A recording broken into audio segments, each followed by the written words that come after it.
Thanks for watching Afternoon Live. Mental health is important for all, but statistics show people of color are often less likely to seek help through therapy. Here to explain why, we welcome the author of the upcoming book, The Cost of Healing in Silence, Navigating Racial Trauma and the Call for Culturally Responsive Care, psychotherapist Ashley McGirt-Adair. Thank you so much for being here today.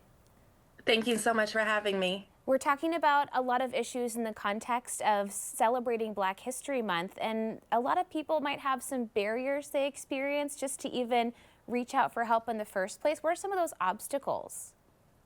Well, first one is access to care. There's a lack of mental health professionals, especially those that are culturally responsive. There's only 4% Black clinicians throughout the entire United States.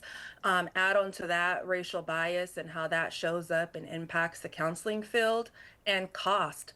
So many clinicians these days are not taking insurance. So it's private pay, and people need to be able to have one, two, $300 an hour to pay for those sessions. It is so tough. I think a lot of people, even if you have some form of insurance, all the co-pays are going up. It seems really hard to keep track of all those things.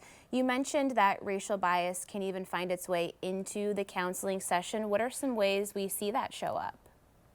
Well, it's Black History Month, so a real life historical example of that is when we look at people like Louise Little, who was Malcolm X's mother. She was institutionalized for 25 years of her life because she spoke up about racial discrimination, and her provider said that she was hallucinating. So that's a form of racial bias where people will minimize or misinterpret what it is that we're actually experiencing, and then we pathologize things that are actually normal behaviors, but because we don't have the cultural responsiveness or humility to really understand that, people become misdiagnosed or overdiagnosed.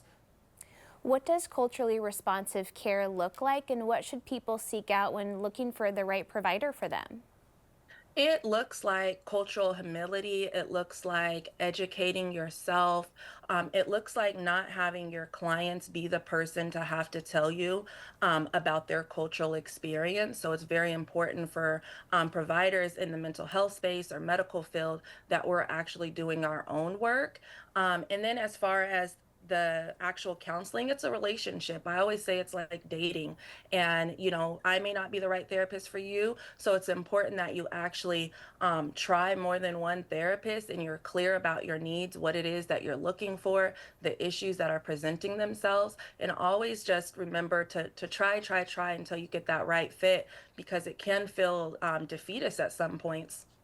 Is it easy to forget sometimes that counselors and therapists, they're human beings too, right? We all have our own limitations and our own personal experience that we're drawing from. Absolutely. We are all human. We're all navigating this thing called life. Just some of us have a couple extra credentials and education behind our name that gives us the skills and the tools to be able to walk alongside you and help you to navigate life. But each of us are skilled in different areas. So that's why it's important to really look introspectively about what's going on. Do you need a relationship counselor? Are you experiencing grief, stress, a job loss? What is the actual thing that is the presenting problem? So that way you can find a therapist who's skilled in that particular area, because we all have different skill sets. When you do feel like you found the right person to help you with your needs, how do you invest your own time and energy to make sure you're getting the most out of that relationship? Well, definitely committing yourself to that time, doing the work that is actually incorporated in those sessions. It's really important, one, for not for the clinician and the person to actually be clear about what it is that they're able to provide or what they're getting out of those sessions, having real, honest, upfront conversations. And that goes back to the key that this is really relational, and trust, being able to have that trust between one another where you can speak up and say, hey, maybe this isn't really working. I'd like to refer out, or hey, I would like to focus on this or actually talk about that, and having a safe space to where you can really communicate what it is that you actually need.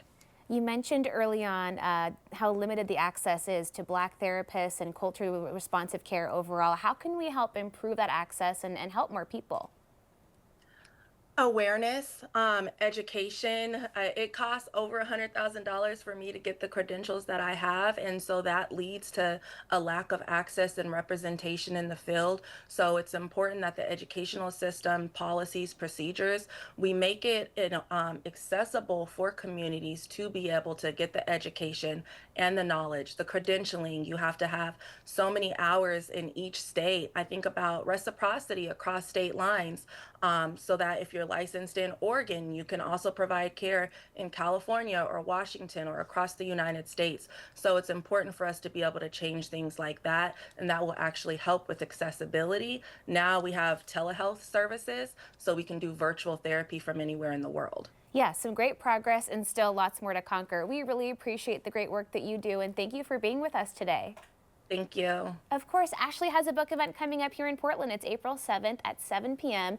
at the Black Futures Farm Office. We will have more information on our website at katu.com. We'll be right back with more Afternoon Live right after this.